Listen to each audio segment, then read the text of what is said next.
Det er trappen op til soveværelserne. Vi fik det endelig færdigt. Er det ikke pænt? My name is Kirsten Betty Johansson. Okay, I had two siblings. I had a sister that was 4 years older than me, and I had a brother that was 12 years old. I loved my brother. It was not a very nice time to grow up when I was a kid in Denmark under the Second World War. It wasn't.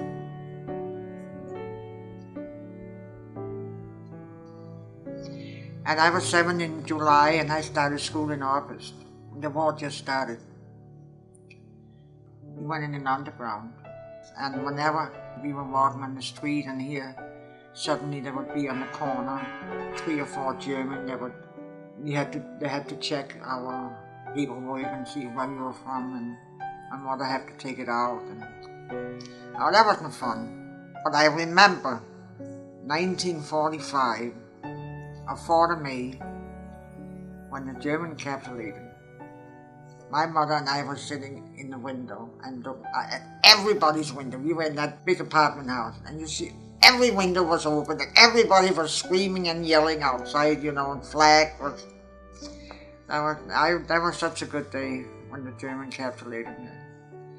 And then I remember I was over and see my grandmother one day, right after they capitulated.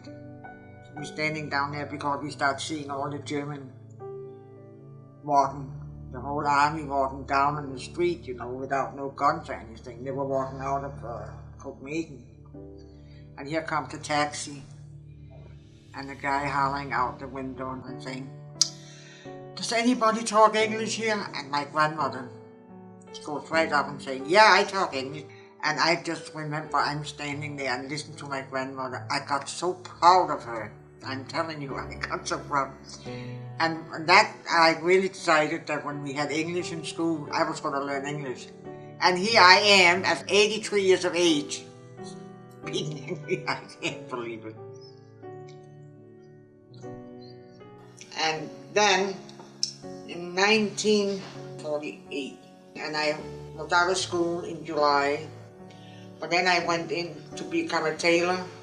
I was working with a girl from Iceland. She said, "Why don't we take a trip up to Iceland, for one summer?" So we did for 6 weeks and back. And I met a couple other girls up there. One of them said, "Why don't you come up here and stay for a little while?"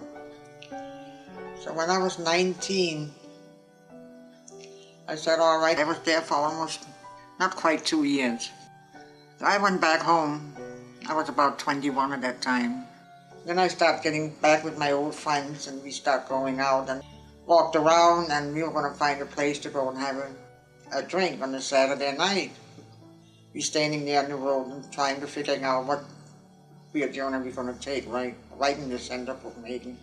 Here comes this guy walking down. You could swear, you could see on him he was American. And he's coming down and he's saying, "Hey, any of you guys know where the Red Pimpernel is?" He said, "Yeah." He said, "Just go down there and go to the right. It's right there on the side, but there's no way you're going to be able to get in." "Oh yes, I'll get in." So he's walking down there, and we just walking another place, and suddenly we see him coming again, and Paul said, "What did I tell you? You couldn't get in there." And grandfather said, "No." And to Paul he said, "Well, following us." And he goes up to a place that was kind of a little empty, but we finding out that was for men that like men, women that like women, And we going in there, we sitting down at the table, and there's a couple of girls sitting over there in the corner, and they're looking at me. They're really looking at me, And your grandfather, we hadn't had anything, We might have, thought that we were pretty nice, He takes his chair and putting it right in front, so they couldn't look at me, And then we going out, and he asked me to go out and dance. So we go out and dance, and here we looking around, and we're the only mixed couple on the dancing floor. That was fun. So anyway, then your grandfather said, well, I'll walk you home and I'll take you home. And we walking around the lake and we had the first kiss, you know, and he takes me home and we make a date for the next day. Well, after that we had, he was there for about 2 weeks in Copenhagen.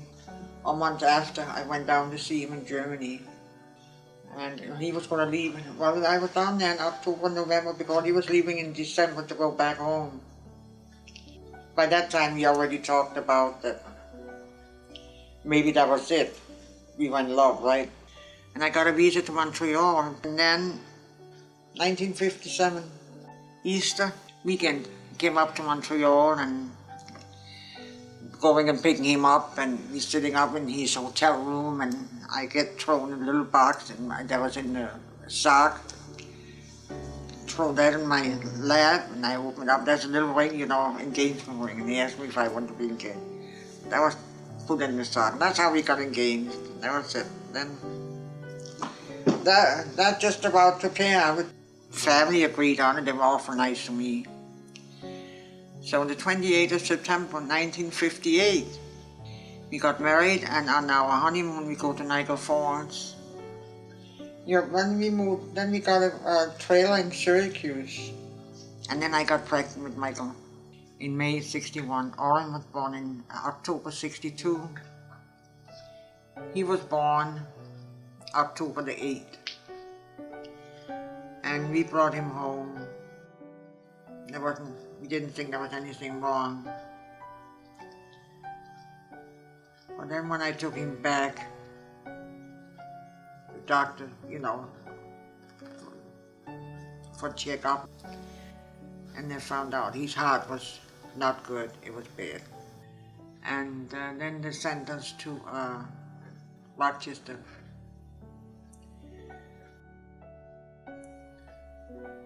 Just took care of him the best way we could, and keep going up there with him, and Dr. Manning could not believe that he was still alive. But then June 28 or 29, and I couldn't understand why I haven't heard him cry, so I'm going in there, and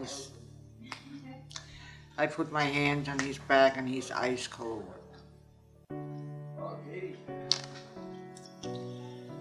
That would say it. So anyway, Kenny was born in '64 and your mother was born in '70. 4 children, which the doctor said I should never have had. He said, after Michael, I don't think your heart's going to be able to take it. And here I'm 83. I'm smoking like hell, right? I gotta say I had a good life though. It had been sad sometimes, you know. But both family, your grandfather's family was wonderful to me. They've always been good to me. But that's it. That was my story.